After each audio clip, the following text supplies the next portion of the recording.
Nah jadi ceritanya ada sepasang sahabat, sebut aja namanya Rido dan Hilmi. Mereka ini di tahun 1980-an itu setelah baru lulus SD, mereka pisah. Gak satu sekolah lagi, jadi jarang main. Nah karena si Rido ini masuk ke pesantren, sedangkan Hilmi itu masuk ke SMP negeri. Singkat cerita, sampai mereka udah SMA, si Rido lanjut pesantren di pesantren yang sama. Dan ternyata Hilmi itu dimasukin ke pesantren yang sama kayak Rido. Jadi satu sekolah lagi? Iya, satu tempat lagi Moy. Nah, alasannya kenapa si Hilmi ini masuk pesantren, gara-gara si Hilmi ini anaknya bandel banget. Hilmi itu suka bikin orang celaka. Dan Hilmi pun sendiri itu badannya sering babak belur. Bener-bener hancur deh pokoknya anaknya. Ya dia suka berantem gitu. Makanya bokap nyokapnya ini masukin Hilmi ke pesantren. Mungkin mindset orang lama juga kali ya. Kayak kalau anaknya bandel ya udah dimasukin pesantren biar jadi bener lagi gitu. Iya. Nah, bokap nyokapnya Hilmi ini nitipin Hilmi itu ke salah satu ustadz, nitipin juga ke Rido. Ya biar minta dibantuin gitu biar Hilmi nggak bandel lagi. Singkat cerita, akhirnya Hilmi dan Rido jadi deket lagi, kayak dulu waktu mereka masih SD. Nah Rido tuh bantuin Hilmi di pesantren, kayak diajarin ngaji dari awal, disuruh sholatnya bener, kurang-kurangin ngomong kotor, ya dijagain banget lah. Dan hebatnya Hilmi ini jadi anak yang gak suka ngomong kotor, sholatnya juga jadi rajin, ngajinya juga lancar banget. Dan itu hanya dalam waktu 1 bulan. Cepet banget berarti ya? Nah gue juga ngerasa gitu. Nah gue sebenarnya nggak tahu sih hitungannya itu cepet apa enggak. Cuman kalau menurut gue ya itu hitungannya cepet, karena ya gue juga ngaji nggak bisa cepet itu gitu loh.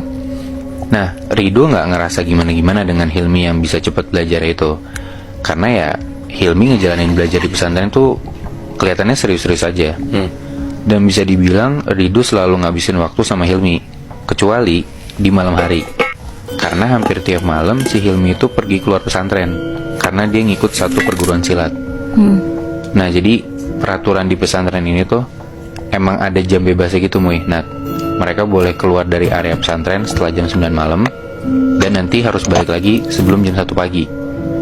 Nah gue gak tahu ini peraturan di pesantren itu doang atau zaman dulu semua pesantren itu kayak gini.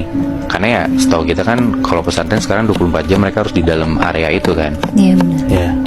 Tapi ya intinya setiap malam itu mereka dikasih waktu kosong buat keluar-keluar tuh gak apa-apa. Nah 1-2 bulan tuh aman-aman aja, sampai di bulan ketiga Rido ini mulai ngeliat gelagat si Hilmi tuh aneh. Kenapa?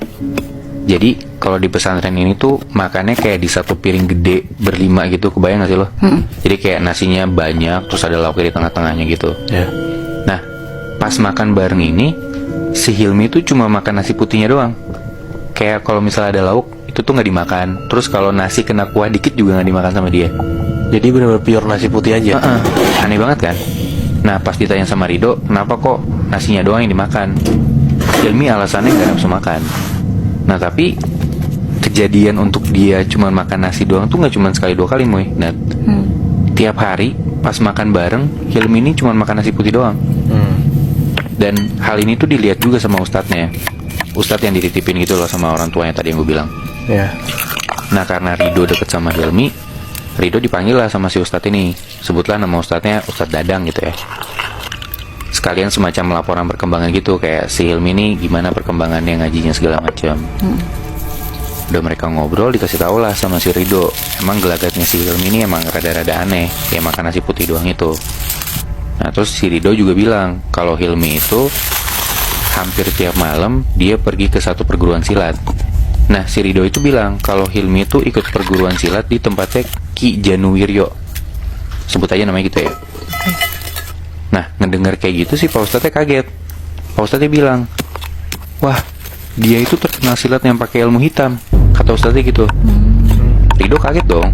Iya berarti sahabatnya belajar ilmu hitam gitu kan. Di situ Ustadznya bilang, ya udah kamu tolong ikutin dia aja, dia pergi kemana kalau malam. Akhirnya hampir tiap malam kalau Hilmi keluar dari pesantren, Rido ngikutin tuh, ngebuntutin dari jauh. Dan emang Hilmi ini keluar pesantren itu ke tempat silat buat latihan silat sama si Ki Januwiryo itu. Tapi nggak selalu tiap dia keluar dia ke tempat silat. Ada kayak misalkan dalam 1 minggu si Hilmi ini keluar dari pesantren itu 3 atau 4 malam ya.